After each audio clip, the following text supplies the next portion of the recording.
ஸ்தோத்திரம் சுவாமி. ஆண்டவருடைய வார்த்தையை நாங்கள் கேட்கிறதுக்கு அமர்ந்திருக்கிறோம். நான் அல்ல, என்னில் வாசம் செய்கிற பரிசுத்த ஆவியானவர் விளம்பி கொடுக்க போற சத்திய வசனத்தை எங்கள் மையத்தில பகிர்ந்து கொடுக்கும் போது என்னுடைய வாயின் வார்த்தையிலும் இருதயத்தின் தியானமும் உடைய சமூகத்துல ஆண்டவரே பிரியா இருக்க வேண்டும் சுவாமி. நீர் வெளிப்பட வேண்டும், நீர் மகிமைப்பட வேண்டும். நான் சிறுக வேண்டும், நீர் பெருக வேண்டும் சுவாமி. ஒரு யோவான் ஸ்நானன் சொன்னது போல ஆண்டவரே சுவாமி, நான் சிறுகி நீர் பெருக வேண்டும், உங்களுடைய நாமம் மகிமைப்பட வேண்டும். இங்க வந்திருக்கிற ஒவ்வொரு மக்களோடு கூட, பெரியவரோடு கூட, சிறியவரோடு கூட இடைப்பட்டு வந்தது நல்லது. இந்த நாள் ஆசீர்வதிக்கப்பட்ட நாள். ஆண்டவருடைய வேதவசனம் என்னை தொட்டது. அவருடைய வேதவசனத்துக்கு எனக்கு கீழ்ப்படிய உதவி செய்யும் என்று சொல்லி ஒரு சாமுவேலை போல நம்ம ஆண்டோட சமூகத்தில் ஜெபிப்போம்.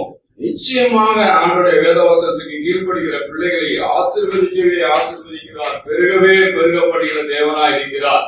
அவர் இரட்டத்தனையாக எல்ரோயி, ஆண்டவர் நமக்கு ஏலோகி என்று சொல்லி இஸ்ரவேலின் தேவன் மத்தியில பிரசன்னராக இருக்கிறதுனால அந்த நாமத்துக்காக ஆண்டவரை ஸ்தோத்திரிப்போம். எங்கள் அன்பின் தகப்பனே நாங்கள் துதிக்கிறோம், ஸ்தோத்திரிக்கிறோம் சுவாமி.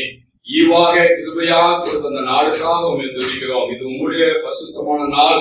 பரிசுத்த அலங்காரத்துடனே உண்மை தோத்தரிக்க துதிக்க கிருபை செய்தி. பரிசுத்தமுள்ள வேதவசனத்துக்காக ஸ்தோத்திரம். இந்த வேதவசனங்களை தியானித்துக் கொண்டு நாங்கள் உங்களுடைய சமூகத்தில பலப்பட உதவி செய்தோம். இயேசு கிறிஸ்துவின் நாமத்தில் ஜெபிக்கிறோம் பிதாவே, ஆமென்.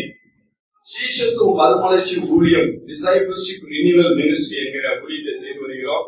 அதனுடைய ஊழியத்தை பத்தி ஒரு சில காரியங்கள் சொன்னா, இதனுடைய பைமந்த்லி மேகசின் நாங்க கொடுக்கிறோம். யாருக்காவது வேணும்னு சொன்னா ஐயா நீங்க அட்ரஸ் கொடுக்கணும், உங்க பேருக்கு நாங்க நினைச்சுவோம் அனுப்பி கொடுக்க வேண்டாம். இயேசு கிறிஸ்துவை ஏற்றுக்கொள்வது ஆண்டவருடைய பெரிய கிருபை. விசுவாசத்தால் ரட்சிக்கப்படுகிறோம். இது நீங்களாலும் என்னாலுடைய முயற்சினாலேயோ பயிற்சினாலே தேவனுடைய சுத்த கிருபை. It's a gift of God. ஆண்டவர் கொடுத்த பெரிய ஈவு.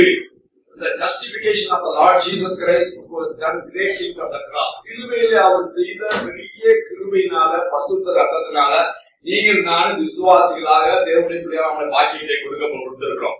அந்த பாக்கியத்தை பெற்ற ஜனங்களாகிய நீங்கள் நானும் அப்படியே அமர்ந்து கொண்டு அப்படியே அமர்த்தியா இருந்து விடக்கூடாது. இயேசு கிறிஸ்துவை தொடர்ந்து பின்பற்ற வேண்டும். அவருடைய சிலுவை எடுத்துக்கொண்டு நடக்க வேண்டும் என்பதுதான் ஆண்டவருடைய சித்தம். அதனால விசுவாசியாக இருப்பது ஆண்டவருடைய சித்தம் அல்ல. விசுவாசிக்க வேண்டும், தேவனுடைய ராஜ்யத்தின் பிள்ளைகளாக பாக்கியத்தை பெற்றுக்கொள்ள வேண்டும். அதை பெற்றுக்கொண்ட நீங்கள் நான் தொடர்ந்து உலகத்துல வாழ்கிற நாட்களில இருக்கிற திருச்சபையில இருக்கிற சமுதாயத்துல சீஷனாக வாழ வேண்டும் என்பதுதான் ஆண்டவருடைய சித்தம். ஒருவன் என்னை பின்பற்றி வர விரும்பினால் அவன் தன்னைத்தான் வெறுத்து சிலுவை எடுத்துக்கொண்டு ஆண்டவரிடம் என்று பின்பற்றி வர வேண்டும். அந்த பின்பற்றி வர வேண்டும் என்கிற நோக்கத்தோடு கூட ஆரம்பிக்கப்பட்ட ஊழியம் தான் சீஷத்துவ மறுமலர்ச்சி ஊழியம். அப்ப நீங்கள் ஒவ்வொருவரும் சீஷராக இருக்க வேண்டும் என்கிற ஒரு நோக்கம் ஆண்டவருடைய சித்தம். அந்த சீஷருக்குத்தான் ஆண்டவர் இறுதியாய் கொடுத்த பெரிய கட்டளை, நீங்கள் உலகமெங்கும் போய் சகல சிருஷ்டிக்கும் சுவிசேஷத்தை பிரசங்கியுங்கள், சீஷராக்குங்கள் என்று சொன்னார். அப்ப சீஷராக இருப்பீர்கள். If you are a disciple, you will be a disciple maker. நீங்கள் ஒரு சீஷராக இருப்பீர்கள் என்று சொன்னால் நீங்கள் மற்றவர்களை சீஷராக்குவீர்கள். அப்ப ஆண்டவர் என்னை ஒரு சீஷராக, எங்களுடைய ஊழியத்தில் ஒரு சீஷராக அழைத்த மக்கள் எல்லாரும் மற்றவரை சீஷராக வேண்டும் என்கிற நோக்கத்தோடு கூட இந்த ஊழியத்தை செய்து வருகிறோம். 20 வருஷம் முடிந்தது. இந்த 19 வருஷமா அவரோடு கூட எனக்கு தொடர்பு. திருச்சபையில ஆண்டவருடைய ஊழியத்தை செய்யவும் சீஷத்துவ மறுமலர்ச்சி ஊழியர்களை நடத்த முடியாத வாய்ப்பை கொடுத்து வருகிறார்கள் ஐயா.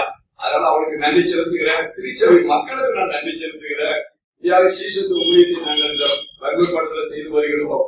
ஒவ்வொரு புதன்கிழமைதோறும் நாங்கள் அங்க இந்த எராங்கா பகுதியில வேதாராய்ச்சி கூட்டம் நடத்தி வருகிறோம். அத்தூர் என்கிற இடத்துல அங்க ஈசிஐ திருச்சபை இருக்குது, சென்ட் பீட்டர் சர்ச். அந்த ஏரியாவில ஒவ்வொரு திங்கட்கிழமைதோறும் வீடுகளில வேதாராய்ச்சி கூட்டம் நடத்தி வருகிறோம். எங்களுடைய பிரதான நோக்கம் திருச்சபை அமைப்பதில்லை, திருச்சபையில் உள்ள விசுவாசிகளை சீஷராக உருவாக்க வேண்டியதில்லை. வேதாராய்ச்சி கூட்டங்கள், ஜெப கூட்டங்கள், வாலிபர் கூட்டங்கள், குடும்ப கூட்டங்கள் நடத்தி அந்த திருச்சபையிலே தான் அவங்க இருக்க வேண்டும். அந்த திருச்சபையில அவர் சீஷராக இருக்க வேண்டும். சீஷராக மாத்திரமல்ல, தலைவராக உருவாக்க வேண்டும். அவர் main focus is make them disciples and leaders. சரியான தலைவர்கள் வர வேண்டும். அவங்க யாராக இருக்க முடியும் என்று சொன்னால் சீஷராக இருக்கக்கூடியவர்கள் தான் தலைமை பொறுப்பு இருக்க வேண்டும். அல்லாவிட்டால் உலகப்பிரகாரமான தலைவர்கள் இருப்பார்கள் என்று சொன்னால் பதவிக்காக, பட்டத்துக்காக, புகழ்ச்சிக்காக இருப்பார்கள். சீஷனாக இருக்க வேண்டியவன் தலைவனாக உருவாகும் போது அந்த திருச்சபையில பெரிய காரியங்களை ஆண்டவர் செய்ய முடியும். என்கிற நோக்கத்தோடு கூட 2 விதமான காரியங்களை நாங்கள் போக்கஸ் பண்ணுகிறோம். One is make them disciples and make them leaders. So அந்த பணியோடு கூட உதவி செய்து வருகிறோம். அதுக்காக நீங்க ஜெபித்துக் கொள்ளுங்க. இந்த நாள் மிக முக்கியமான நாள். நான் தியானம் பண்ணி ஐயா சொன்னதுல இதை குறித்து தியானம் பண்ணிக்கிட்டே இருந்தேன். ஏன்னு சொன்னா ஹார்வெஸ்ட் ஃபெஸ்டிவல், அறுப்பின் பண்டிகை என்று தமிழ்ல சொல்றோம். அனைவருக்கு அது அர்த்தமே புரியாது. அறுப்பின் பண்டிகை தமிழை கருது கொண்டு அறுக்கிறோமா, எங்க விவசாயம் பண்றோமையா, இது கிராமத்துக்கு ஒத்து போகக்கூடிய காரியம் தான் வார்த்தை. பட்டணத்துல போய் எந்த அறுப்பு பண்ணுவாங்க, எந்த தொழில் செய்யற, வீட்டுல இருக்கிற கிச்சன் காரருக்கு தண்ணி ஊத்துறீங்க, நம்ம எதாவது அறுத்து கொண்டு வர போகிறோம் சொல்லி இங்கிலீஷ்ல நல்லா இருக்குது. நீங்க வாசிக்க கேட்ட வித தேங்க்ஸ் கிவிங் சர்வீஸ் சொல்லி தேங்க்ஸ் கிவிங் அப்படின்னு சொன்னா நன்றி செலுத்தக்கூடியது 2 வார்த்தை இருக்குது. தேங்க்ஸ் கிவிங்கிற வார்த்தை 2வது தெரியுமா, தேங்க்ஸ் இருக்கு, தேங்க்ஸ் என்று சொல்லி இருக்குது. 2 Corinthians 9:15 வாசித்தாங்க. அதை என்ன சொல்லிருக்கீங்கன்னா, யாரும் வாசிக்க 2 Corinthians 9:5 நீங்க வாசித்த பகுதியுடைய கடைசி வசனம், thanks be to God for his indescribable gift. கன்னடத்துல வாசிக்கலாம் அல்லது தமிழ்ல வாசிக்கலாம். ವರ್ಣಿಸಲು ಶಕ್ತಿಯಾದ ದೇವರ ವರಕ್ಕಾಗಿ ಆತನಿಗೆ ಸ್ತೋತ್ರ. ஆண்டவருக்கு ஸ்தோத்திரம். என்னது? Thanks be to God, thanks be to God. ஆண்டவருக்கு அவர் சொல்லி முடியாத ஈவுகளுக்காக என்ன செய்யறோம்? ஸ்தோத்திரம் எழுதுறோம். உங்களுக்கு ஸ்தோத்திரம் நன்றி சொல்லி 2 மாத்தி இருக்கு. ஸ்தோத்திரம்னா praising the Lord, praise the Lord, praise the Lord ஸ்தோத்திரம் சொல்லுவோம். தமிழ்ல நல்லா இருக்கும், நன்றின்னு சொல்லுது இல்லையா, நன்றி பலி செலுத்துவோம் சொல்லி. இங்கிலீஷ்ல கரெக்டா சொல்லுங்க, தேங்க்ஸ் பீ டு காட் அப்படின்னு சொல்லி. ஆண்டவருக்கு நன்றி செலுத்தக்கூடிய நாள் இந்த நாள். சரிங்களா? ஆண்டவருக்கு ஸ்தோத்திரம், தேங்க்ஸ் பீ டு காட். ஆண்டவருக்கு நன்றி செலுத்த அர்ப்பணம் பண்டிகையுடைய முதல் பகுதி என்ன சொன்னா, give thanks to God. ஆண்டவருக்கு நன்றி செலுத்த வேண்டும் என்று சொல்லி 130வது சங்கீதத்தை வாசித்தாங்க. அதனால எல்லாமே வாசித்தாங்க. ஆண்டவர் உங்களை ஆயத்தப்படுத்திட்டாரு இல்லையா? என்ன ஆயத்தப்படுத்தாரு? give thanks to God for his good, his mercy endures forever. கர்த்தர் நல்லவர், அவர் கிருபை என்றும் உள்ளது. கர்த்தர் நல்லவர், அவர் கிருபை என்றும் உள்ளது. அவருக்கு துதி உண்டாவதாக, நன்றி செலுத்துவதாக என்று சொல்லி ஒரு ஆண்டினுடைய முக்கியமான பண்டிகையா இருப்பதனால நீங்க கடந்த 12 மாதத்தை பின்னோக்கி பார்த்து, கடந்து வந்த பாதையை, நடந்து வந்த பாதையை திரும்பி பார்த்து நன்றி செலுத்தக்கூடிய ஒரு நாள். அவங்க உட்கார்ந்து கொண்டிருக்கும் போது நீங்க நல்லா யோசித்து பார்க்கணும். கடந்த ஆண்டில எத்தனை பேர்கள் அர்ப்பண் பண்டிகையில இருந்தவர்கள் இல்லாமல் இருக்கிறார்களோ, நம்ம சபையில ஆண்டவர் ஆக்சிடென்ட் கொடுத்திருக்கலாம். எத்தனையோ பேர்கள் நம்முடைய குடும்பத்துல நேசிக்கப்பட்டவங்க, வேலை செய்யற இடத்துல பழகினவங்க, ஊர்ல இருக்கக்கூடிய பல பேர் என்ன செய்யல நாளில இல்லை. ஜீவன் பலத்தை கூட்டி கொடுத்து, ஆயுஷ்களை கூட்டி கொடுத்து ஆண்டவர் இந்த ஒரு அர்ப்பண் பண்டிகையில, சோதர பண்டிகையில வந்து அமர்ந்து இந்த ஆண்டவருக்கு நன்றி செய்ய கொடுத்திருக்கிறார். அதுக்காக ஆண்டவர் சோதரிக்க வேண்டும். give thanks to God. ஆண்டவருக்கு நன்றி செலுத்தக்கூடிய பகுதி 2 விதமான காரியங்கள் உங்க மத்தியில பேசுவீங்க, ஈஸியா மனதில் வைக்கலாம். ஃபர்ஸ்ட் வந்து நன்றி செலுத்தக்கூடியது. யாருக்கு நன்றி செலுத்த வேண்டும்? நம்முடைய தேவனுக்கு நன்றி செலுத்த வேண்டும். ஏகலோகி பாட்டு பண்ண இஸ்ரவேலின் தேவன் யாக்கோபை ஆசீர்வதித்து இரட்டத்தனையாக ஆசீர்வதித்த தேவன் உங்களை என்னையும் ஆசீர்வதித்திருக்கிறார்.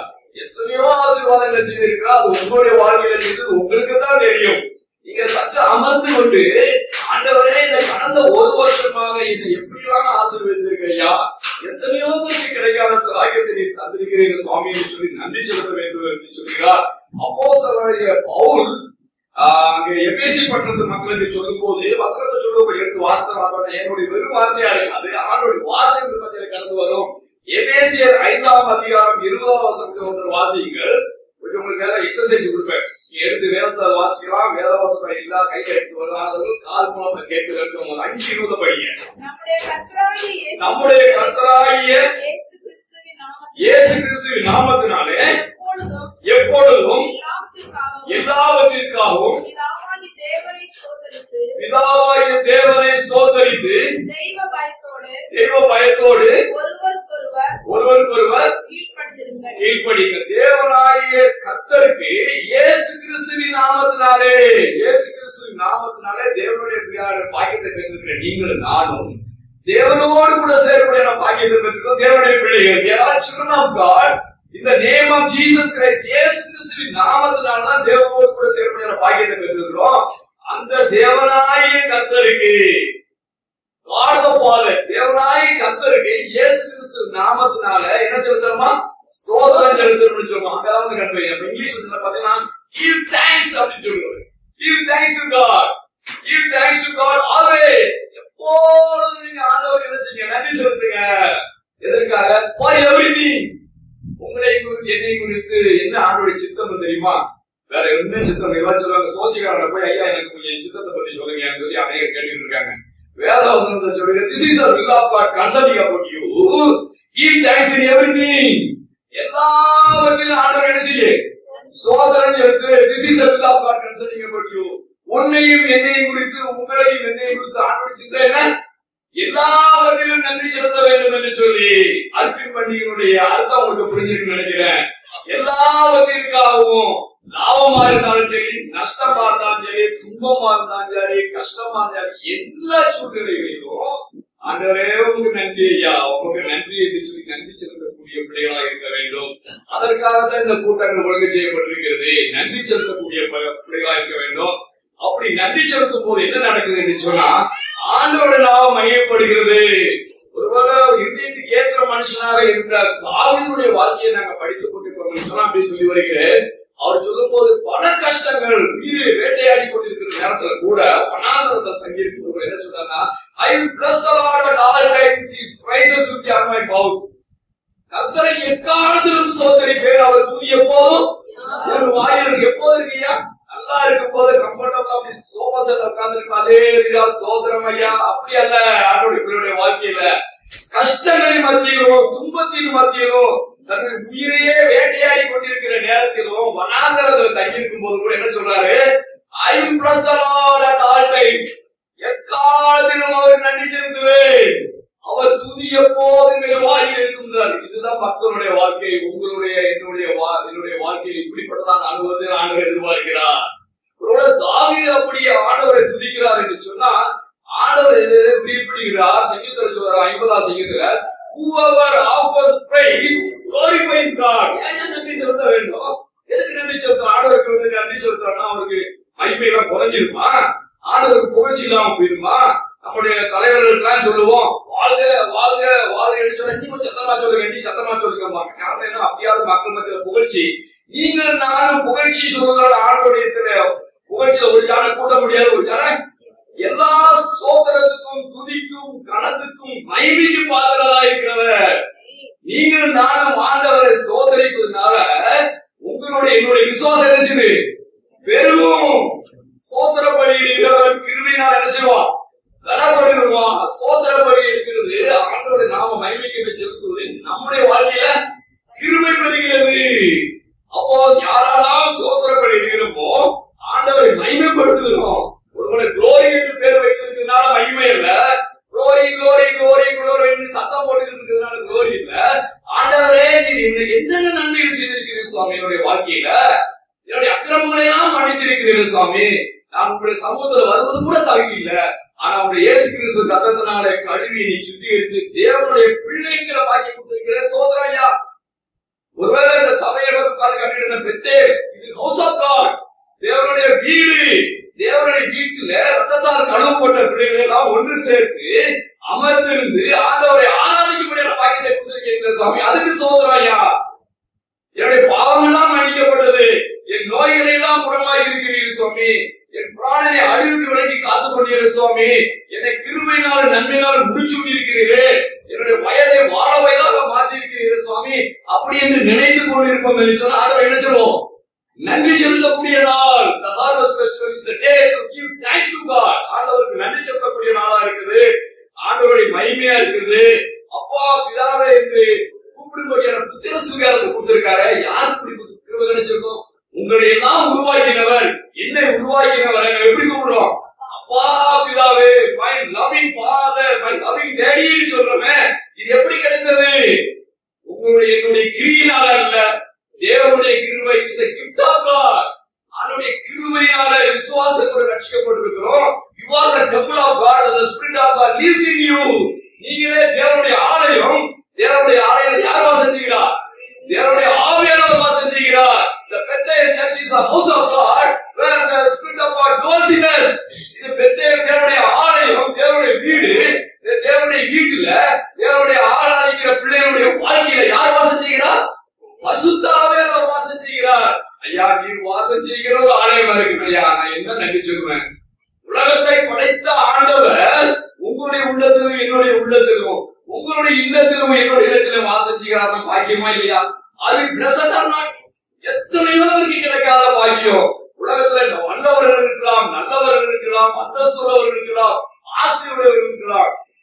அவர்களை காட்டிலும் அருகதை இல்லாத உங்களை என்னையும் ஆண்டவருடைய அன்பின் காலத்தினால ரட்சித்து மீட்டுக் கொண்டு நான் உள்ளத்துல வாசம் செய்றேன். நீதான் ஆலயம். You are the Bethel. You are my house of God என்று சொன்னாரே. அதுக்கு நன்றி செலுத்தணுமா? நன்றி செலுத்தணும். ஏன்னா அநேகர் ஆசீர்வாதத்தை பெற்றுக்கொள்வாங்க, என்ன செய்ய மாட்டாங்க, நன்றி செலுத்த மாட்டாங்க. இது மனுஷ சுபாவம். வாங்கும் போது மட்டும்தான் வாங்குவாங்க. They are receiving and forgetting. getting and forgetting சொல்லுவோம். சொல்ல getting and நம்முடைய நோக்கமே என்னன்னா, ஆண்டவரே கொடுங்க சாமி, கொடுங்க சாமி, கொடுங்க சாமி. கேட்டாத கேட்கல புதுக்கே இருப்பாரு. நம்ம வாங்கிக்கிட்டே இருப்ப என்ன செய்வோம்? மறந்துகிட்டே போவோம். getting and forgetting. What is the nature of God? ஆண்டவருடைய சித்தம் என்ன? He is giving and forgiving. இப்படி பாருங்க, கொடுத்துக்கிட்டே இருப்பாரு. நம்ம தவறு செஞ்சாலும் சொல்லாம இருந்தாலும் மன்னிச்சுக்கிட்டே இருக்கு. நன்றி இல்லாத ஜனங்களா இருந்தா கூட என்ன செய்யறாரு? எத்தனையோ நன்றி செலுத்த மறந்துடும். ஆனா ஆண்டவர் என்ன செய்யறாரு? கோபப்படுகிறது இல்ல. He is forgiving. He is giving and forgiving. கொடுக்கவும் செய்யறாரு, மன்னிக்கவும் செய்யறாரு. நம்ம என்ன சொல்றோம்னா, வாங்கிக்கிட்டே இருப்போம், மறந்துகிட்டே இருப்போம். தாவீது சொல்றாரு 103ஆம் சங்கீதத்துல, ஆண்டவர் செய்த உபகாரங்களை மறவாதே, என் ஆத்துமாவே சோதரிப்பா, என் முழு உள்ளமே அவருடைய பரிசுத்த நாமத்தை சோதரி, என் ஆத்துமாவே கர்த்தரை சோதரி, அவர் செய்த சகல உபகாரங்களை மறவாதே. அந்த 8வது சர்மனை சொல்லி முடிக்கும் அந்த வசனத்தை சொல்லுவோம். எதுக்கு சொல்றமே தெரியாம அந்த நீ செய்த உபகாரங்களை நம்ம மறக்கக்கூடாது ஐயா. ஏன்னா ஏசாமி இந்த உலகத்துல ஊழியம் செய்யும் போது 10 குஷ்டரோகிகள் வந்தாங்க. அவங்களுக்கு எல்லாம் தெரியும். அதை சொல்லி அப்படி கலந்து போறேன். 10 பேர் வந்தாங்க. அது 10 பேர்ல 9 பேர் என்ன செய்யல, அப்படி போயிட்டான். சோமாயிடுச்சு. அப்படியே ஒரு குஷி. அவன் பார்த்தவன ஒரே சந்தோஷம், புதுகலம் கொண்டாடாம ஆயிடுச்சு. எப்படியோ இருந்தேன், அவன் உடம்புல எப்படியோ இருந்துச்சு, சோமாயிடுச்சு அப்படின்னு 9 பேர் ஓடிய விட்டான். ஒருவன் மாத்திரம் என்ன செய்ய, ஆண்டவர் சமூகத்துல கடந்து வந்தான். இங்க வாடா போடுறத 9 people 9 பேர் எங்கப்பா போயிட்டாங்கயா அப்படின்னா. ஒருத்த மட்டும் என்ன செஞ்ச, ஆண்டவர் சமூகத்துல வந்த. அவன் யாரா இருந்தான்? அவன் யாரு அந்த மனுஷன்? சமாரியன். சமாரியனியா ஆண்டவரை அறிந்த தெரிந்து கொள்ளப்பட்ட சந்தையில் உள்ள மக்கள்னா ஆண்டவரோட நன்மை பற்றி என்ன செஞ்சிருவாங்க, மறந்துடுவாங்க. சமுதாயத்தில் ஒதுக்கப்பட்டு எந்த விதமான ஐக்கியம் இல்லாதவங்க தான் சமாரியர்கள். அந்த சமாரியன் உண்மையான ஆண்டவருடைய நன்மையை பெற்ற பிறகு, ஐயா இதை இயேசு கிறிஸ்து எனக்கு சொல்ல கொடுத்தாரு ஐயா, அவருக்கு என்ன செய்யணும், நன்றி செலுத்தணும்னு சொல்லி ஏசாமி கடந்து வந்தாயா. நம்ம அந்த சமாரியனை போல நன்றி செலுத்தவளா வந்திருக்கிறோமா, நன்றியை மறந்தவளா இருக்கிறோமான்னு சொல்லி யோசிக்க வேண்டும். This is a very important day. முக்கியமான நாள், நன்றி செலுத்தக்கூடிய நாள். ஆண்டவரே என்னை கண்ணீர் மணியை போல காத்தீரையா, என்னை உங்களுடைய பாதுகாப்புல வளைந்து காத்துக் கொண்டீரே, எனக்கு ஆயுஷ்டாக்களை கூட்டி கொடுத்திருக்கிறீரே, சுகபலத்தை தந்திருக்கிறேன் சுவாமி, எனக்கு நல்ல ஆண்டவரை அறிகிற அறிவை கொடுத்திருக்கீங்களே, நல்ல பாடல் பாடக்கூடிய ஒரு வரத்தை கொடுத்திருக்கீங்களே, ஜெபிக்கக்கூடிய கிருபையில கொடுத்திருக்கீங்களே, குடும்பமா நாங்க ஆண்டவரை அறிந்து கொள்ள எனக்கு கிருபையை தந்திருக்கீங்க. இப்படி எத்தனையோ சொல்லி கொண்டு இருக்கலாம். எத்தனையோ பேருக்கு கிடைக்காத பாக்கியத்தை கொடுத்திருக்கீங்களே சுவாமி என்று சொல்லி நினைக்க வேண்டும். ஏன்னா இந்த உணர்வு நம்மளுக்கு வருவதில்லை. எல்லாம் கிடைச்ச பிறகு என்னுடைய முயற்சினால, என்னுடைய திறமையினால, எங்க அப்பா அம்மா பண்ண ஜபத்தினால, அவரு செய்த பெரிய புத்தினாலதான் நடந்துச்சுன்னு நம்ம நினைச்சு மாறு தட்டிக்கிட்டு இருப்போம். நோ, இல்லவே இல்ல.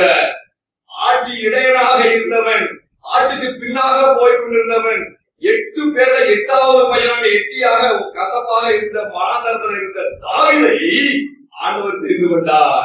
7 பிள்ளைகளை ஈசா என்ன செஞ்சான், ராஜாவாக்க வேண்டும் என்று சொல்லி கொடுத்து நிறுத்தினாயா. 7 பேரையும் பார்த்தாரு சாமுவேலு. போய் நீ போ, நீ போ, நீ போ, 7 பேரையும் அனுப்புனாரு. எங்க வாட போட்டாரு லாஸ்ட் அப்படின்னு கேட்டாரு. யாரு இடையனாக கடையனாக இருந்தாலும் அவனை தெரிந்து கொண்டார். அந்த அல்லேலூயா. ஆண்டவர் அதே ஆண்டவர் நம்ம மத்தியில இருக்கார். எத்தனையோ பட்டணத்துல இருக்கிறார். உங்களை என்னை ஆண்டவர் தெரிஞ்சிருக்கார். வசந்த படிங்க. அந்த தாவீதுடைய அனுபவம் எப்படியா இருந்துச்சுன்னு சொல்லி 2 சாமுவேல் 7ஆம் அதிகாரம் 18ஆம் வசனத்தை படிங்க. அப்பொழுது தாவீது ராஜா பிரவேசித்து கர்த்தருடைய சமூகத்திலிருந்து, கர்த்தராகிய ஆண்டவரே, தேவரீர் என்னை இதுவரைக்கும் கொண்டு வந்ததற்கு நான் எம்மாத்திரம், என் வீடு எம்மாத்திரம். உங்களுக்கு நல்லா சொல்லுங்க, காரணம் வேணும். காரணம் இல்லாம ஆண்டவர் நன்றி சொல்லக்கூடாது. இந்த தாவீது எழுதின அந்த சங்கீத புத்தகத்துல பாத்தீங்கன்னா எல்லாமே அவர் எழுதின சங்கீதத்துல பூரா நன்றி செலுத்தி சோதரிப்பார். நம்ம ஏதோ ஒரு நன்றி செலுத்த சங்கீதத்தை வாசிப்போம் இல்லையா? 130 வாசாங்க. சங்கீதத்துல பாத்தீங்கன்னா நன்றி செலுத்துவாரு, துதி செலுத்துவாரு. எதுக்கு துதி செலுத்துறாருன்னா அதை உணர்ந்தவர்கள் துதி செலுத்துவாங்க. 8 பிள்ளைகள் பிறந்தாங்களா, 8 பிள்ளைகளை யாராவது கடைசி ராஜாவாக நினைப்பாங்களா? அந்த அந்த இஸ்ரேல் சந்ததியில முதல் மகன் தான் ராஜாவாக வேண்டும். இன்னைக்கு ஒரு சேஷபுத்திரன் கொடுத்த பையன், அவனுக்கு முதல் கொடுத்த தாய் அடுத்த தலைமுறை சொல்லுவோம். அப்போ சேஷபுத்திரன் முதல் மகனோ, 2வது மகனோ, 3வது மகனோ, 4, 5, 6, 7 குஞ்சப்ப 8வது என்ன ஒரு ஆடு மேய்க்கிறவளதான் வரும். தாப்பன் நினைப்பாங்க 7 பேர் நல்லா இருக்காங்க, நீ கடைசி பையனா போனா எங்க போ? ஆடு மேய்க்க போறாங்க. ஆடு மேய்க்கவே மாடு மேய்க்கிறது யாரு இருப்பாங்க? பேரண்ட்ஸ். படிப்பு வராதவன், உதவாதவன், வீட்டுல வெட்டியா இருக்கிறவங்க நினைச்சுவாங்க. நம்ம ஊர்ல கிராமத்துல தெரிஞ்சுவாங்க. நல்ல பிள்ளைகள் முத பிள்ளைகள் படிக்க போட்டுவாங்க. கடைசி பேர் நினைச்சுவாங்க, அப்ப நீ வீட்டு வேலை செஞ்சுக்கிட்டு தோட்டத்துல வேலை செய்யுமா அப்படிம்பாங்க. இதேதான் ஈசாயும் செஞ்சாரு. ஆனா ஆண்டவர் பார்த்த நோக்கம் வேற மாதிரி இருந்தது. ஆட்டுக்கு பின்னாடி போய் கொடுத்த இடையனை அரியணையில ஏற்ற முடியாத பெரிய கிருபை செய்தார் ஐயா. அதை நினைத்து இங்க சொல்றாரு. வாசிக்க நல்லா இருக்கும். நான் எம்மாத்திரம் என்ன சொல்றாரு? நான் எம்மாத்திரையா. உட்கார்ந்துருக்கீங்களா? இப்படிலாம் உட்கார்ந்து இருக்கிறாங்க. எம்மாத்திரையா பெரிய திறமையில வந்துட்டீங்களா? கிருபினால் ரட்சிக்கப்பட்டா ரட்சிக்கப்பட்டமா? நான் எம்மாத்திரம் தேவனுடைய பிள்ளையாமையான பாக்கியத்தை கொடுத்திருக்கிறீரே, நான் எம்மாத்திரம் சிங்காசனத்துல வாசம் செய்கிற தேவனுடைய வலது பாரசத்துல உட்கார்ந்து இருக்கிற இயேசு கிறிஸ்துடைய கிருபையினால் ரட்சிக்கப்பட்டிருக்கிறோம். ஒரு நாள் அவரோட சிங்காசனத்துல உட்கார்ந்துருவோம். ஆண்டவராக இயேசு கிறிஸ்து திரும்ப வரும்போது அவரோட ஆளுகை செய்வோம் ஐயா. உங்களுக்கு எனக்கு ஒரு வேலை தாவீதை மாதிரி ஒரு 40 வருஷம் இஸ்ரேல் தேசத்துல ஆட்சி பண்ணாட்டாலும் 1000 வருஷம் அரசாவையில யாரோட ஆட்சி செய்வோம்? இயேசுவோட ஆட்சி செய்வோம். அல்லேலூயா. இதுதான் சொல்றது. அல்லேலூயா சொல்றது. ஆண்டவரே தேவனுடைய பிள்ளையாக மாத்திரமல்ல, தாவீதின் ராஜா, சங்கையின் ராஜா, எங்க ராஜாவா இருக்கிறாங்க. ஒரு நாள் இல்ல, இந்த பெங்களூர் பட்டணத்துல நீ வரும்போது நான் உங்களோடு கூட ஆளுகை செய்வேன், உங்களோடு கூட அரியணையில இருப்பேன் ஐயா. அப்படிப்பட்ட பாக்கியத்தை கொடுத்திருக்கிறேன். நன்றி சொல்றாருயா. நம்ம நன்றி சொல்லலாமா? நன்றி சொல்லணும். தாவீது சொன்னாரே, நான் எம்மாத்திரம் ஐயா, நான் ஒண்ணுக்கு உதவாதவன், அதுக்கு இல்லாதவன், ஏதோ குக்கிராமத்துல வில்லேஜ்ல பிறந்தவன், அங்க இருந்த என்னை ஒரு பட்டத்துல வச்சு பிரசங்கி வைத்திருக்கிறேன் சாமி. நான் எம்மாத்திரம் தாவீதை போல உடனோட இருந்து நன்றி செலுத்த வேண்டும். அதோடு கூட இல்ல, ரெண்டு வார்த்தை சொன்னாரு, என்னுடைய குடும்பம் எம்மாதிரி. ஈசா யாரியா? ஒரு 7 பெட்டு பிள்ளைகளை பெற்றுட்டு ஆளை வச்சுட்டு வளர்த்துக்கிட்டு இருந்தவரு எங்க ஆயிட்டாரு? இயேசு கிறிஸ்து பிறந்த சந்ததியில ஈசாயின் மகன் தாவீது, தாவீதின் ராஜா அப்படின்னு ஏசாமி சொல்றாரு. இயேசுசாமி பிறந்து தன்னை அடையாளப்படுத்திக் கொண்டு யார சொல்றாரு? தாவீதின் ராஜா என்று சொல்கிறார். குடும்பம் ஏமாத்திரம் ஐயா. யோசிச்சு பாருங்க. நன்றி சொல்றதுக்கு காரணம் என்ன?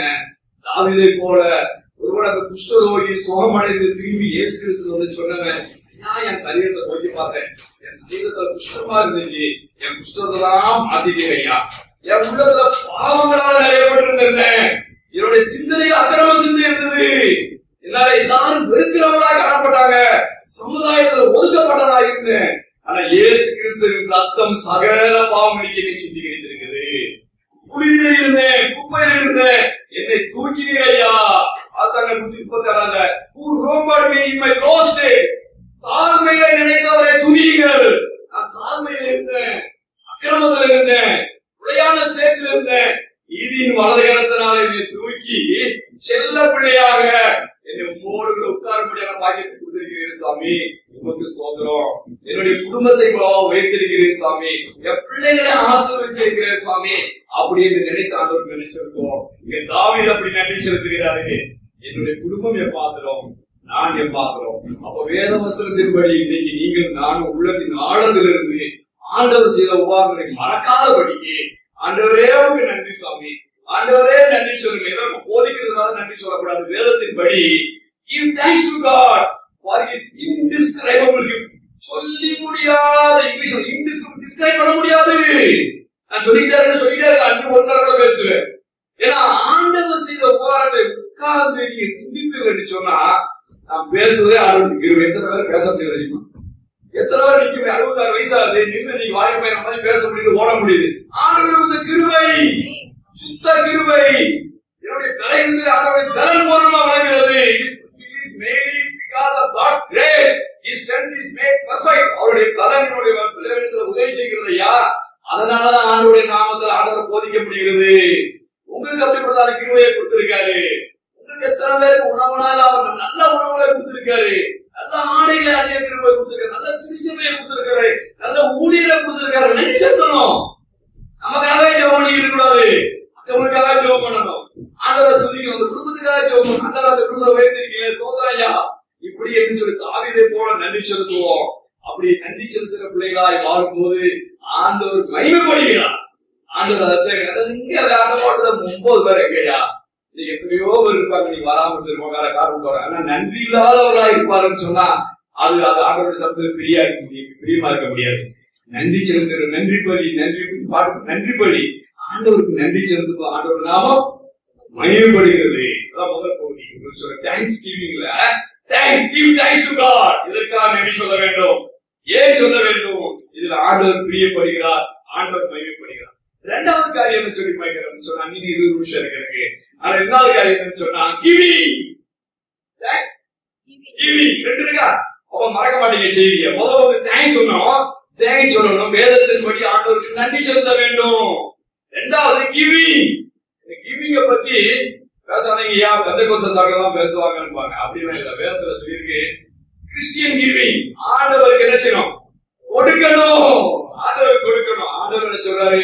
கேளுங்கள் அப்பொழுது கொடுக்கப்படும், தட்டுங்கள் திறக்கப்படும், தேடுங்கள் எல்லாம் சொல்றாரு. அப்ப ஆஸ்க், ஏஎஸ்கே ஆஸ்க் என்ன செய்ய? கேளு, திரும்பி சி கேடு, தட்டு, எல்லாம் தட்டிக்கிட்டு இருப்போம், பெற்றுக்கிட்டு இருக்கோம், வாங்கிட்டு இருக்கோம். ஆல்வேஸ் ரிசீவிங் தான். அவர் சொல்றாரு நீங்கள் கேட்டுக்கொள்வதற்கும் வேண்டிக் கொள்வதற்கும் மேலாக என்ன செய்யலாம்?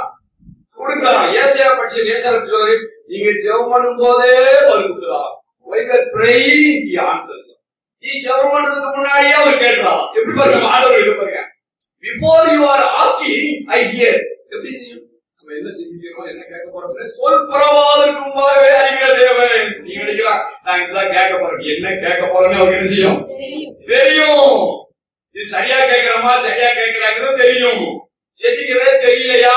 பயப்படாதீங்க, பரிசுத்த ஆவியானவர் இருக்கிறாரு. பலகீனத்திலே உதவி செய்யத்தான் பரிசுத்த ஆவியானவர் இருக்காரு. ரோமர் 8:26 படிக்கிறோம்ல, in your weakness the spirit of God helps you to make intercession with the word, with groaning. பெருமூச்சோடு கூட உங்களுக்காக எனக்காக வேண்டுதல் செய்கிற ஆண்டவர் இருக்கிறாரு. அதனால அவரு ஜெபம் பண்றதுனால நம்ம ஜெபத்துக்கு என்ன செய்யுது? பதில் வந்துகிட்டே இருக்கு. ஜெபத்துக்கு பதில் கொடுக்கிற ஆண்டவர். Our Lord is not only hearing, our Lord is the Lord who is answering. அவர் கேட்டுக்கிட்டே இருக்கிறவர் அல்ல. ஏன்னா அவரு செவி மந்தமா இல்ல, அவரு கண்கள் கூடியிருந்து பார்க்காத தெய்வம் இல்ல, கைகள் முடங்கி போய் உதவி செய்ய முடியாத ஆண்டவர் அல்ல. நம்ம ஆராதிக்கிற ஆண்டவர். The Lord we are worshiping is a living God, is a God of not dead. மரித்து போன ஆண்டவரை நம்ம ஆராதிக்கலையா? உயிரோடு இருக்கிறவரை, சதா காலங்களில் இருக்கிற ஆண்டவரை நம்ம ஆராதிக்கிறதுனால அவர் என்ன செஞ்சுட்டு இருக்காரு? கொடுத்துக்கிட்டே இருக்கிறார். எப்படியா கொடுத்தா தெரியும்? தெரியுமா? சொல்றேன் உங்களுக்கு. God is a loving God. அவர் நல்லவர். எப்படி நல்லவர்? ஒரே குமாரனாகிய இயேசு கிறிஸ்துவை என்ன செஞ்சாரு? கொடுத்தாரு. அவர் கொடுன்னு சொல்றதுல அவரே செய்தார். What he preached, he practiced. எதை உபதேசம் பண்ணாலும் அதை செய்து காட்டினார். ஒரே குமாரன் தான், beloved son Jesus. அவரவே கொடுத்தாரு. 3 ஜான் 3:14 படிக்கிறேன், யோவான் 3:14. God so loved the world. உலகத்தை எல்லாம் நேசிக்கிறாரு. நீங்க நானும் நேசிக்கிறேன்னு சொல்லிட்டு கொடுக்காம நேசிக்கிறேன் அர்த்தமா? பாத்தீங்களா? ஆண்டவர் நேசிக்கிறேன்னு சொல்லி செஞ்சாரு. He gave his only begotten son. நான் உங்களை எல்லாம் நேசிக்கிறேன் அப்படின்னு சொல்லிட்டு கையை மடக்கி வச்சுக்கிட்டாங்க. கொடுக்குறது அர்த்தமா? கொடுக்குதுன்னா என்ன அர்த்தம்? Giving action. வார்த்தையினால அல்ல, வார்த்தையினால அல்ல, செய்கையினால, கிரியினால வெளிப்படுத்துற தேவன். ஒரே குமாரனாகிய இயேசு கிறிஸ்துவே உலகத்துக்கு தந்தருளி இவ்வளவாய் உலகத்துல அன்பு. எதுக்காக? நீங்களும் நானும் நசிச்சு போகாதபடிக்கு, நீங்களும் நானும் அழிந்து போகாதபடிக்கு நித்திய ஜீவனை பெற்றுக்கொள்ள வேண்டும் என்பதற்காக. வேற யாராலும் நித்திய ஜீவன் கொடுக்க முடியும்? தாயின் கற்பத்திலே பிறந்த ஒவ்வொரு மனுஷனும் ஒரு நாள் இந்த உலகத்தை விட்டு என்ன செய்யணும்? எல்லாருக்கும் யாருக்காரும் ஒரு எக்ஸப்ஷன் இருக்கா, கன்செஷன் இருக்கா? சீனியர் சிட்டிசன்ஸ் கொஞ்சம் கன்செஷன் கொடுக்குறாங்க கவர்மெண்ட்ல. ஆமா ஐயா, நீங்க அப்படி இருக்கீங்க, உங்களுக்கு எல்லாம் மரணமே கிடையாது. எல்லாருக்கும் தாய் கர்ப்பத்துல பிறந்த ஒவ்வொருவரும் என்ன செய்வோம்? மரணம் உண்டு. அந்த தாய் கர்ப்பத்துல பிறந்தவன் இயேசு கிறிஸ்துவை அறியாமல் மரிப்பான் என்று சொன்னா அவனுக்கு 2 டெத் உண்டு. வேதம் சொல்லுகிறது பிசிக்கல் டெத் இருக்கு எல்லாத்துக்கும். இயேசு கிறிஸ்துவை அறியாதபடி இயேசு கிறிஸ்துவ சொந்த ரட்சகனாக ஏற்றுக்கொள்ளாமல் ஒருவன் இந்த உலகத்தை கடந்து சென்றான்னு சொன்னா அவன் எத்தனை மரணம்? 2. ஒரு பிறப்பு 2 மரணம்.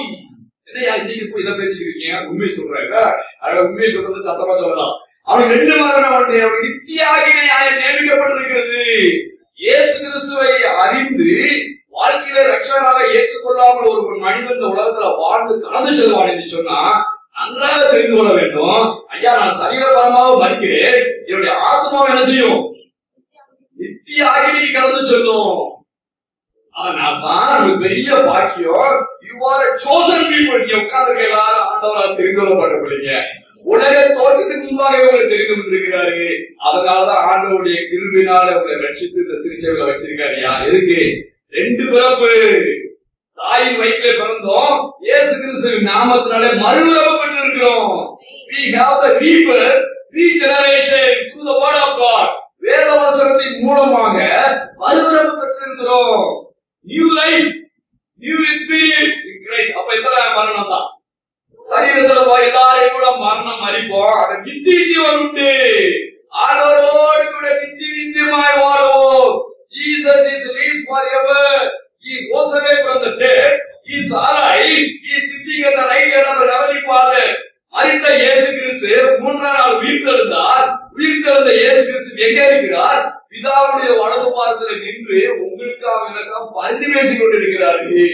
பரிசுத்த ஆவியானவர் உள்ளத்துல இருந்து பரிந்து பேசிக் கொண்டிருக்கிறார். உங்களுடைய என்னுடைய ஆவியோடு கூட சேர்ந்து அதனால பாட முடியுது, அதனால ஜெபிக்க முடியுது, பிரசங்கிக்க முடியுது. எனக்காக யார் ஒருத்தர் பரிந்து பேசிக் கொண்டிருக்கிறார்? இயேசு கிறிஸ்து. உறங்கிறவரா? 127 சங்கீதம் இஸ் நெய்தர் ஸ்லம்பர் நார் ஸ்லீப். உறங்குவதும் இல்ல, தூங்குவதும் இல்ல, மயங்குவதும் இல்ல, உறங்கி 24/7 ஆஸ்பத்திரியில போட்டிருப்பாங்க. 24/7 எமர்ஜென்சி நீங்க ஆட்டோ எடுத்துட்டு போனீங்கன்னா ஒருத்தர் கேட்டப்பட போற கால் இருக்காது. வெளியே போர்டு போட்டிருக்கு 24/7 24 hours சர்வீஸ் இருக்காங்க. போனா யாரு இருக்க மாட்டாங்க.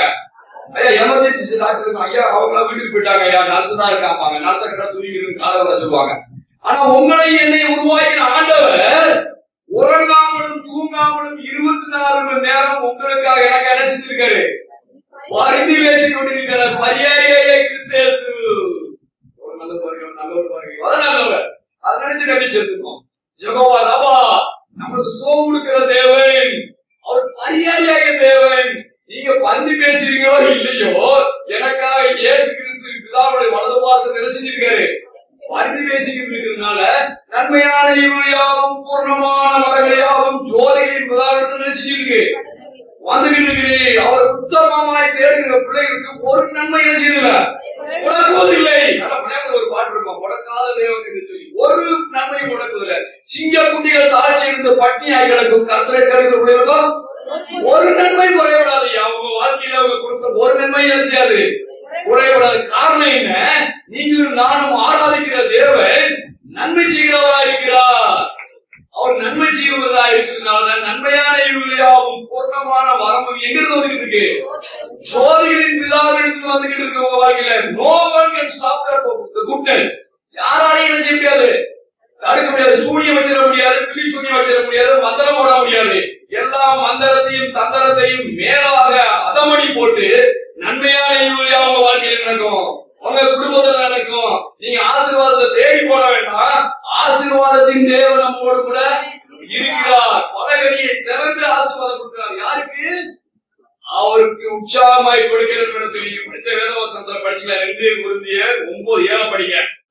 விசிராமாயும் அல்ல, கட்டாயமாயும் அல்ல, தன் மனதில் நியமித்தபடியே கொடுக்க கடவன். உற்சாகமாய் கொடுக்கிறது பிரியமா இருக்காரியா? தேவன் உங்கள் மீது என்ன பிரியமா இருந்தால் சொந்த குமாரனாய் கொடுத்தாரு. அந்த கொடுத்த தேவன், ஆசீர்வதிக்கிற தேவன் உங்களை என்னையும் எப்ப பிரியப்படுறாரு? நம்ம அவருக்கு கொடுக்கும் போது, நமக்கு அவருக்கு கொடுக்கும் போது எத்தனை ஆசீர்வாதங்களை கொடுத்திருக்காரு. சொல்லிட்டே நன்றி சொல்றோம் இல்லையா? இவ்வளவு ஆசீர்வாதத்தை பெற்று அமர்ந்திருக்கிறேனே, நான் ஆண்டவருக்கு என்ன கொடுக்கிறேன் சாமி அப்படி சொல்றது. நன்றி செலுத்தி மட்டும் உதடுகளின் வழியாக சோதரப்படியை செலுத்தி அப்படியே போய்கிட்டு கூடாது. அது ஒரு தந்திரம் இருக்கு. தோத்திரம் தோத்திரம் தோத்திரம் தோத்திரம் தோத்திரம் சொல்லிட்டு கையை படைக்கிட்டு அப்படி சொல்லலாம். 2 போது சொல்லியிருக்காரு, give thanks to God and give to God. என்ன சொல்றாரு ஏசாமி உபதேசிக்கும் போது, those who give to God will be given. யாரு கொடுக்கிறானோ அவனுக்கு கொடுக்கப்படும். லூக்கா சுவிசேஷம் 6:38 வாசிங்க. ஓடுங்கள் அப்பொழுது கேளுங்கள் கொடுக்கப்படும், தட்டுங்கள் திறக்கப்படும் சொன்னாரு. அதான் எங்க காணுங்கயா, நாங்க கேட்டுக்கிட்டே இருப்போம், வெள்ளிக்கிட்டே இருப்போம். ஆனா இங்க என்ன சொல்றாரு, அதே இயேசுக்கு சொல்ல சொல்றாரு, ஓடுங்கள் அப்பொழுது கொடுக்க முடியும். யாரு கொடுக்கிறீங்களா அவங்க என்ன செய்யப்படும்? எப்படி கொடுப்பாங்க சொல்லுங்க வாசிங்க. ஆவிக்கு குலுக்கி சரிபடி போடுவோம். எப்படி நீங்க ஆண்டவருக்கு எப்படி கொடுக்கிறீங்களோ அந்த அளவுக்கு என்ன செய்யப்படும்? கொடுக்கப்படும். திருக்கீழ ஒரு வாசம் இருக்கு. அப்படியே எந்த அளவினால அளக்கிறீர்களோ அந்த அளவுனால என்ன செய்யப்படும்? பாத்தீங்களா, கொடுக்க பத்தி என்ன வேலை சொல்லுது? வாங்கிக்கிட்டே இருக்க மாதிரி. ஏசாமி சொல்றாரு, it is blessed to give than to receive. ஏசாமி என்ன சொல்றாரு, வாங்கிக்கிட்டே இருக்கிறது சில என்ன செய்யணும்? கொடுப்பதான் பாக்கியமையா. நீங்க ஆண்டவருக்கு கொடுத்து பாருங்க. கொடுத்துக்கிட்டு இருக்கீங்க, ஆண்டவர் தோத்திரம். நான் கொடுக்கணும்னு சொல்லி வரல, என்ன செய்ய கொடுத்துக்கிட்டு இருக்கீங்கன்னா தோத்திரம். நீ என்ன செய்ய, நீ கொடுங்க, ஆண்டவர் கொடுங்க, ஆண்டவர் அதிகமா ஆசீர்வதிப்பாரு. ஐயா நீ கொஞ்சம் கொடுங்க, ஆண்டவர். ஏன்னா ஏசாமி சீசன் ஆகிய பேருந்து கேட்டாரு, என்ன நேசிக்கிறேன் கேட்டாரு. ஆமான்னு சொன்ன, அதை விட்டாரா? நீ நேசி ஐயா, நீ நேசிப்ப நேசித்தே இல்லையா? உனக்கு என் முழு ரத்தத்தையே சிந்தியோட நேசித்து இருக்கிறேன். You give to God wholeheartedly. முழுமையான கொடு அப்படின்னு சொல்றாரு. ஏன்னா நான் என்னோட குமாரனையே கொடுத்திருக்கேன்னு சொல்லி. ஏசாமி தான் ஏசாமி குமாரனால தேவன் கொடுத்தாருன்னு சொன்னா, மனுஷனாருக்கு கொடுத்தது கஷ்டம் யோசிப்போம் தானே. தேவன் கொடுத்தாரு, அன்புள்ளவர் கொடுத்தாரு, மகன ஒரே மகன. ஆனா மனுஷனாருக்கு எப்படி கொடுக்க முடியும்னு சொல்லி யோசிக்கலாம். யோசிக்காதீங்க. வேதவசனம் சொல்கிறது, ஆபிரகாமை தேவன் அழைத்தார், ஆண்டவரை ஆசீர்வதிப்பார் சொன்னார், படுகி பெருகப்படுவேன் என்று சொன்னாரு. வானத்தின் நட்சத்திரங்களை போல நீ என்ன செய்வ, உன் சந்ததி இருக்குனாரு. மனரத்தனையாக அவனுக்கு பருவப்படும் சொன்னாரு. இப்படிலாம் ஆசீர்வாதத்தை சொல்லிட்டு ஒரு மகனை கொடுத்தாரு 100 வயசுல. இங்க 100 வயசுல குழந்தை கிடைக்குமா? அப்படியே மனசால விட்டுருக்கோம். நீ இதுக்கு ஏன் அவங்களுடைய ஆராதிக்காரங்களுக்கு கொடுக்கணும்னு செய்யுங்க. 100 வயசா இப்படி குழந்தைய 100வது வயசுல ஒரு நல்ல ஒரு குமாரனை கொடுத்தாரு. யார? ஈசாக்கை கொடுத்தாரு 100 வயசுல. சாராட சொல்றது நகைச்சா, என்னமா 99 வயசா இருக்கு, நான் எங்க குழந்தை பாக்கியத்தை பார்த்து நம்ம குழந்தை வந்து என்னை ஆசீர்வதிக்க போறேன் அப்படின்னு சொல்லியிருந்தா. ஆண்டவர் வாக்குத்தத்தம் பண்ண ஒரு வாக்கு மாறாதவர் 100 வயசுல ஒரு ஆண் மகனை கொடுத்தாரு. அந்த மகன் என்ன சொன்னார் ஆண்டவர்? வழிபட சொன்னார். ஐயா எப்படியா கொடுக்குது? நீதான் ஆசீர்வதிக்க சொன்னீங்க, இந்த ஒத்த பையனையும் கொடுத்தீங்க, ஒத்த பணி பழியிட சொல்றீங்க. கேட்டா ஒரே மகனை என்ன செஞ்சாரு? பழியிட கொடுத்தாரு. ஐயா அதனால பழியிட்டதுனால சந்தை அழிஞ்சு போச்சா? என்ன பண்ணாரு? வானத்தின் நட்சத்திரம் போல நீங்க பெருகப்படுகிற உலகம் முழுவதும் இருக்கக்கூடிய ஆண்டோடைய பிள்ளைகளை யாருடைய புத்திரர் சொல்லியிருக்கு? ஆபிரகாமுடைய புத்திரர்கள், இஸ்ரவேலின் புத்திரர்கள். ஆபிரகாமுடைய மகன் ஈசாக்கு, ஈசாக்கு மகன் யாக்கோபு. பாடி 20 வந்தாரையா இஸ்ரவேல் பேர் வச்சாரு. ஏலோஹி. அந்த ஏலோஹியுடைய புத்திரரா நம்ம இருக்கிறோம். உங்களுக்கு எனக்கு இஸ்ரவேலின் புத்திரரா அப்படின்னு பாக்கியத்தை கொடுத்திருக்காரு. எதுக்கு? ஆண்டவருக்கு என்று தன்னை கொடுத்த ஒரே மகனையும் ஏக புத்திரனையும் ஆண்டவருக்கு கொடுத்ததுனால. வாசிக்க கேட்ட சுவிசேஷத்துல சொல்லிருச்சு, அங்க ஒரு எல்லாரும் காணியபடி வந்து பணி கொடுக்குறாங்க. ஆண்டவர் பார்த்துட்டே இருக்காரு. ஒரு விதவை 7 விதவை வந்தாங்க. அந்த 7 விதவை எப்படி கொடுத்தாங்க? தனக்கு இருக்கிற எல்லாத்தையும் 2 காசு கொடுத்துருக்கு. அதுக்கு காரணம் என்ன? அவட்ட அதான் இருந்துச்சு. முழுமையானவருக்கு என்ன செய்தா கொடுத்துட்டாங்க. ஐயா ஏசாமி கொடுத்தாரு, தேவன் கொடுத்தார், ஈசாக்கு கொடுத்தார், ஒரு விதவை தன்னிடத்திலிருந்தவர்களை கொடுத்தார். கொடுத்தவர்கள் ஆசீர்வதிக்கப்பட்டார்கள். வாங்குவதை காட்டிலும் கொடுப்பதே ஆசீர்வாதம் என்று சொன்னாரு. ஒருவேளை இப்படியே சொல்லிட்டு பர்னபாஸ் தெரியும். அப்போஸ்தலனாகிய பவுலோடு கூட சேர்ந்து ஊழியம் செய்தவர் பர்னபாஸ். ஆதரின் மகன் என்று சொல்லக்கூடியவர். அப்போஸ்தலர் 4:37 வாசிங்க. அப்போஸ்தலர் 4:37 ஒரு பெரிய ஊழியம் செய்யற கொஞ்ச காலத்துல அவர் வருகிறார். அப்போஸ்தலர் பகுதியில ஆதரின் தனக்கு உண்டாயிருந்த நிலத்தை விற்று அதனுடைய கிரயத்தை கொண்டு வந்து, ஐயா பாருங்கய்யா சத்தியத்தை தானே பேசுறேன். நான் ஒண்ணு சத்தியம் இல்லாத பொய்ய வந்து சொல்றதுக்கு நாங்க வரல. ஆண்டவரை நேசிக்கிற, ஆண்டவருக்கு ஊழியம் செய்கிற தனிப்பட்ட ஒரு விதவை கொடுத்தாங்க. ஆண்டவர் கொடுத்தாரு. ஆண்டவரால்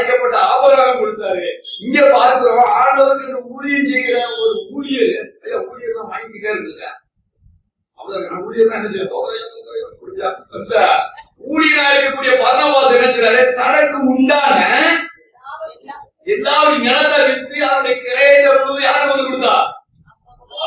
அப்போ giving is not only for the church people, giving is also for the preachers who are preaching, those who are the shepherds. ஆண்டவருடைய மேய்ப்பரா இருக்கிறவங்க கொடுக்கிற முழுதும் அந்த கிரயத்தை எனக்கு நிலம் இல்லையா அந்த நிலத்தை போற வித்து கொடுக்குறேன்.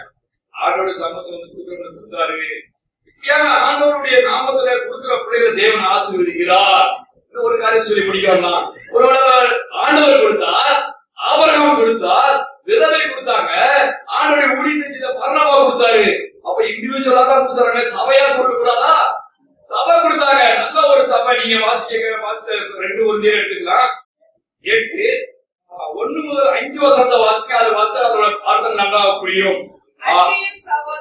அன்பியும் சகோதரரே, நாட்டு சபைகளுக்கு தேவன் அளித்த கிருபையை உங்களுக்கு அறிவிக்கிறோம்.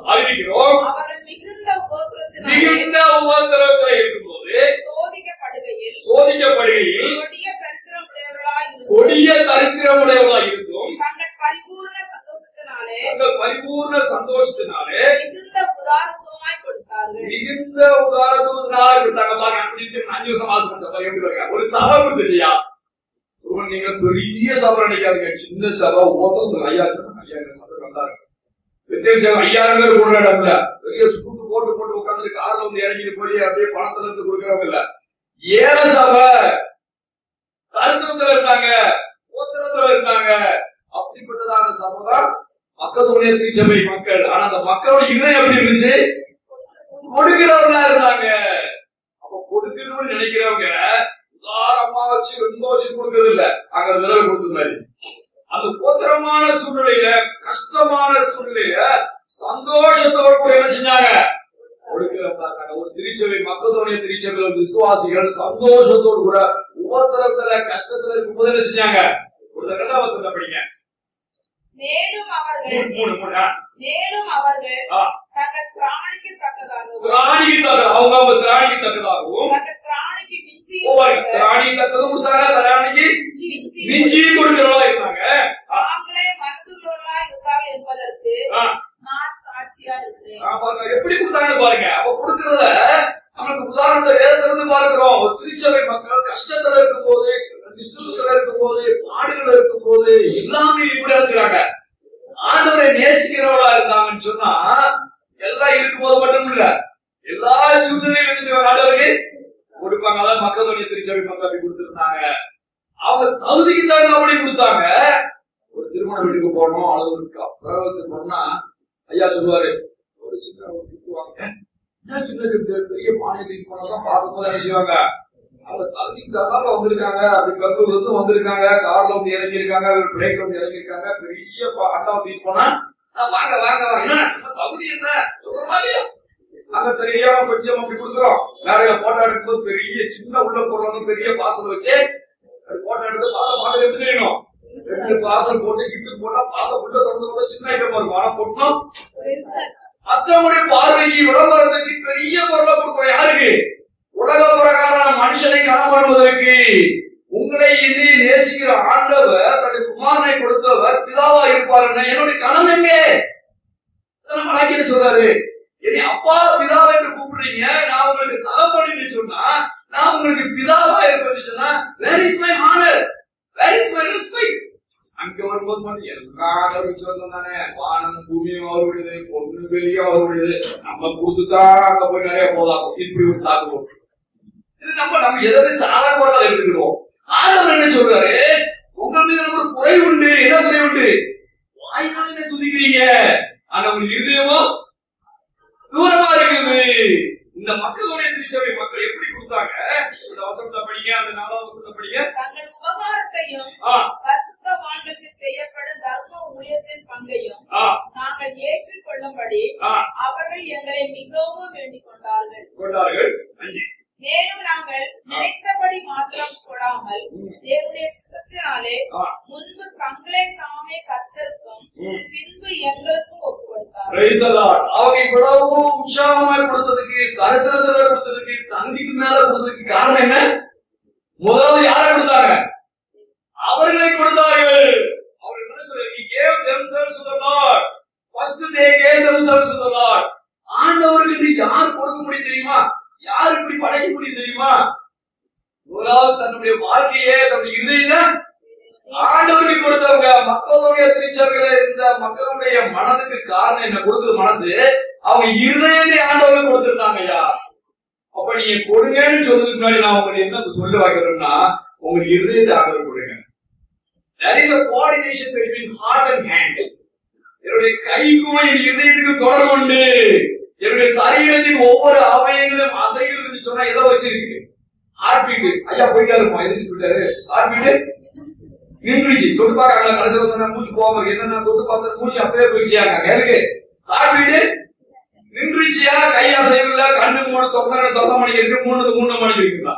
அப்போ நம்முடைய சரீரத்தின் ஒவ்வொரு அவயங்களும் அசையணும் சொன்னா எதை வச்சிருக்குது? இருதயத்தை வைத்திருக்கிறது. புரிஞ்சுச்சா? நம்முடைய இருதயம் எப்படி இருக்கிறதோ அப்படித்தான் நம்ம செய்தி இருக்கும்.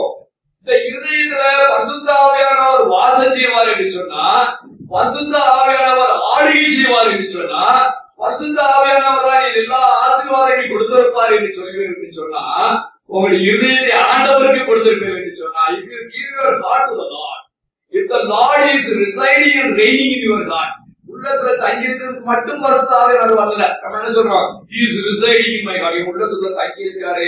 I am the Bethel, I am the church of God, I am the house of God ன்னு சொல்றோமே. அவர் உட்கார்ந்துகிட்டு அமைதியா இருக்கிறது இல்ல. அவர் ஆளுகை செய்ய வேண்டும் உங்க வாழ்க்கையில, என்னுடைய வாழ்க்கையில, நம்முடைய திருச்சபையில. அவர் ஆளுகை செய்வார் என்று சொன்னா, அவர் ஆளுகை செய்யும் போது இந்த வாழ்க்கையில ஆளுகை செய்வோம். என்ன செய்வேன்? ஆண்டவருக்கு எல்லாத்தையும் யாரு கொடுக்க ஐயா பிரசங்கம் பண்ண வேண்டிய அவசியம் இல்ல. என் இருதயத்தை ஆண்டவருக்கு கொடுத்துட்டேன், என்னையே ஆண்டவருக்கு ஒப்படைச்சிட்டேன் அப்படின்னா என்னுடைய உடமைகளும் ஆண்டவருக்கு சொந்தயா. அந்த மக்களுடைய மக்கள் மத்தியில் அப்படிப்பட்டதாக அவங்களுக்கு பெரிய கிருபை கிடைச்சதுனால அவங்க தகுதிக்கு மேலாக தன்னுடைய தகுதியை மிஞ்சியும் கொடுத்தாங்க, ஏழ்மையில கொடுத்தாங்க, தரத்திரத்துல இருக்கும் போது கொடுத்தாங்க. அதனால நடந்தது என்ன? ஆண்டுடைய ஊழியம் அங்க அப்போஸ்தலனாகிய பவுல் என்ன செய்ய முடியுது? பெரிய ஊழியங்கள் செய்ய முடியுது. தேவனுடைய நாமத்தை மையப்படுத்த முடியுது. இதனால என்ன ஆசீர்வாதம் கிடைக்குது? ஆசீர்வாதம் உண்டா இல்லையா? கொடுக்காமையே ஆண்டவர் ஆசீர்வதிக்கிறாரு. ஆனா கொடுத்து பாருங்க, ஆண்டவர் உங்களை ரெண்டத்தனை ஆசீர்வாதி. எந்த அளவுனால அழைக்கிறீங்களோ அந்த அளவுக்கு அழைக்கப்படும். மக்களுடைய மக்களுக்கு முதலாவது ஆசீர்வாதம் என்ன இருந்துச்சுன்னா, முதல் வசனமே grace of God bestowed on the churches. அந்த திருச்சபையில கிருபை என்ன செய்யுது? பெருகியது.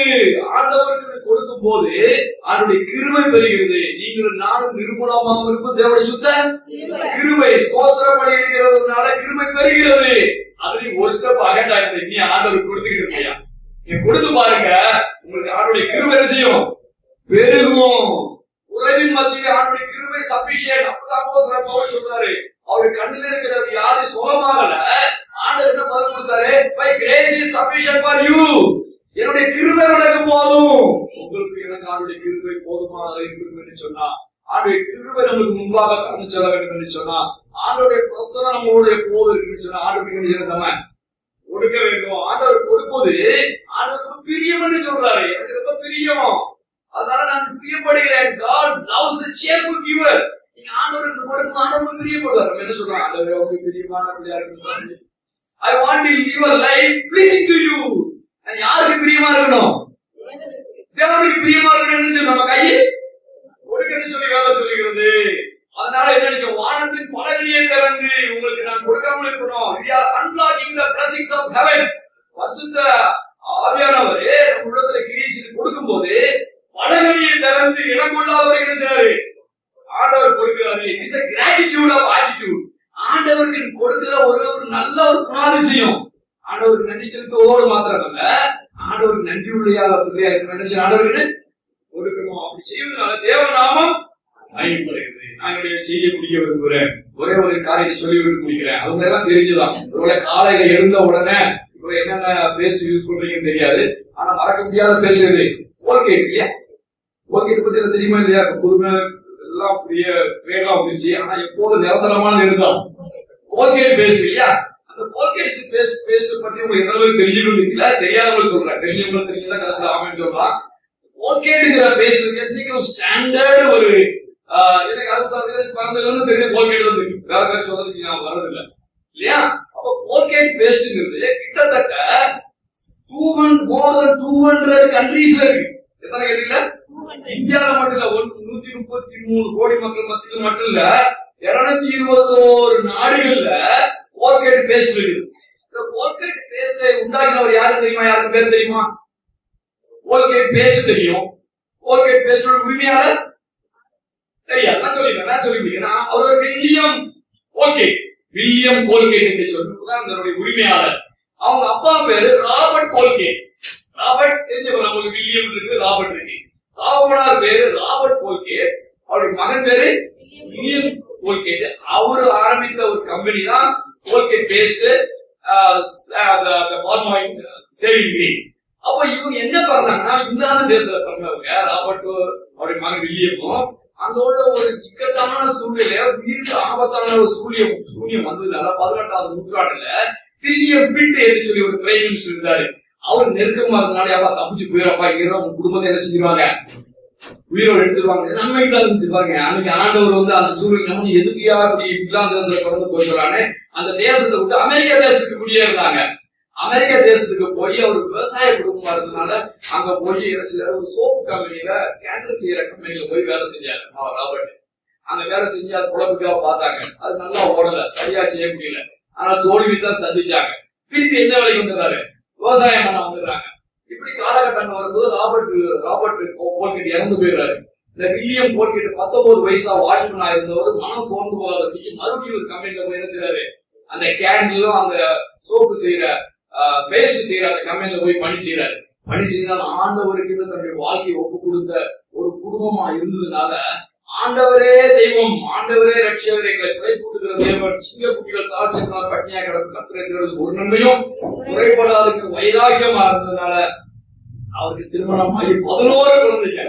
ஈசாயோட கொஞ்சம் அதிகமா ஆசீர்வதிக்கப்பட்டார். 8 குழந்தைகள் இருந்துச்சு, இவருக்கு 11 குழந்தைகள் இருந்துச்சு. வில்லியம் கோல்கேட்டுக்கு 11 பிள்ளைகளையும் ஒரு சாதாரண நிலையில அங்க வளர்த்துக்கிட்டு இருக்காரு. அப்படிப்பட்டதானவர் மறுபடியும் அந்த கம்பெனி ஆரம்பிக்கிறாரு. ஆண்டவருடைய கரம் கூடயே இருந்ததுனால அந்த கம்பெனில இருந்து ஆண்டவர் ஆசீர்வதித்தார். என்ன சொன்னாரு தெரியுமா? அவர் சொல்லி, நீர் என்னை ஆசீர்வதி, எப்படி இஸ்ரவேல் தேவன் யாக்கோபுக்கு சொன்னீங்க, யாக்கோபுக்கு ஆண்டவர் வெளிப்படும் போது என்ன சொன்னாரு, உன்னை ஆசீர்வதிக்க அதிகத்தை வாசிங்க. அதாவது ஆண்டவர் ஆசீர்வதித்து 10% நினைச்சுவேன் உமக்கு கைது கொடுக்கணும்னு சொன்னாரு. அதே மாதிரி அந்த வசனம் இவரோடு இடைப்பட்டது. ஆண்டவரே தொழிலை ஆசீர்வதிப்பீங்க நீ சொன்னா, என்னுடைய குடும்பத்தை ஆசீர்வதிப்பீங்க சொன்னா, என்னுடைய தொழில ஆசீர்வதிப்பீங்க, 10% உங்களுக்கு என்ன செய்வேன் ஒரு பேர் சொல்லி சொன்னாரு. ஆண்டவர் ஆசீர்வதித்தாரு. இவ்வளவு பணம் வந்து 20% கொடுத்தாரு. இன்னும் 20% கொடுக்கணுமா, 30% கொடுத்தாரு. திருப்தி படல, பணம் பெருகிட்டு இருக்குது. நாடுகளை பூரா கோல்கேட் பேஸ்ட் போய்கிட்டு இருக்கு. 50%, 60%, 70%, 80% அவரால் திருப்தி கொள்ள. ஐயா 10% மட்டும் இருந்தா போதும் எனக்கு. ஐயா 90% யாருக்கு ஆண்டவருக்கு கொடுத்தாருயா. கொடுத்ததுனால 221 கண்ட்ரி கொடுத்திருக்கு.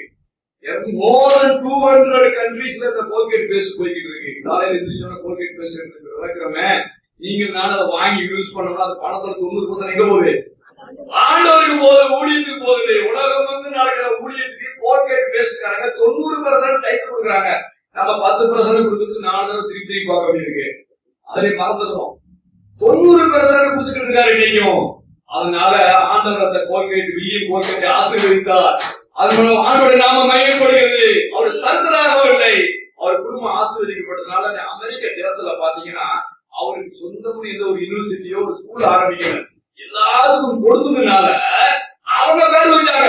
என்னது கோல்கேட் யூனிவர்சிட்டி. நீங்க என்ன சொல்றாங்க, ரூபாய் குட்டியா மேல போடியாடுறாங்க. அவர் ரூபாய் அள்ளி பள்ளிக்கூடத்துகளுக்கும் கல்லூரிகளுக்கும் கொடுத்ததுனால அவர் மறைவுக்கு பிறகு வைத்திருக்கக்கூடிய யூனிவர்சிட்டி பேர் என்ன வருதா, இப்படி காமராஜ் யூனிவர்சிட்டி மெட்ராஸ் இருக்கு இல்லையா, அது அண்ணாமலை யூனிவர்சிட்டி. அது போல கோல்கேட் யூனிவர்சிட்டி எல்லா இடத்துக்கும் கல்வி ஸ்தாபனங்களுக்கு ஸ்கூல்ஸ் எல்லாத்துக்கும் பணத்தை அள்ளி வெளியே கொடுக்குறாரு. ஏன்னா 90% வச்சிருக்காரு. எத்தனை மில்லியன்ஸ் அவருடைய பாதத்துல இருக்கு இன்கம். 221 கண்ட்ரீஸ்ல அந்த கோல்கேட் பேஸ்ட் போகுதுன்னா அப்ப எவ்வளவு வருமானம் வரும்? அள்ளி முடியாத அபரிதமான ஆசீர்வாதத்தை கொடுக்கிற தேவன் யாரு? கர்த்தருக்கு என்று கொடுக்கிற பிள்ளைகள். ஒருவேளை நீங்க ஒரு கோல்கேட், வில்லியம் கோல்கேட்டை போல ஆசீர்வதிக்கப்பட வேண்டும் என்று சொன்னா, மக்கதோனியா திருச்சபை போல நீங்க ஆசீர்வதிக்கப்பட வேண்டும் என்று சொன்னா, ஆண்டவருக்கு கொடுத்து பாருங்க. ஆண்டவருக்கு கொடுக்கிறதுக்கு முன்னாடி எதை கொடுக்கணும்?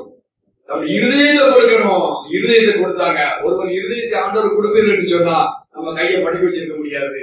நம்ம கையை திறந்து ஆண்டவருக்கு கொடுப்போம். அவர் விதமான ஆசீர்வாதத்தை கொடுத்துக் கொள்வோம்.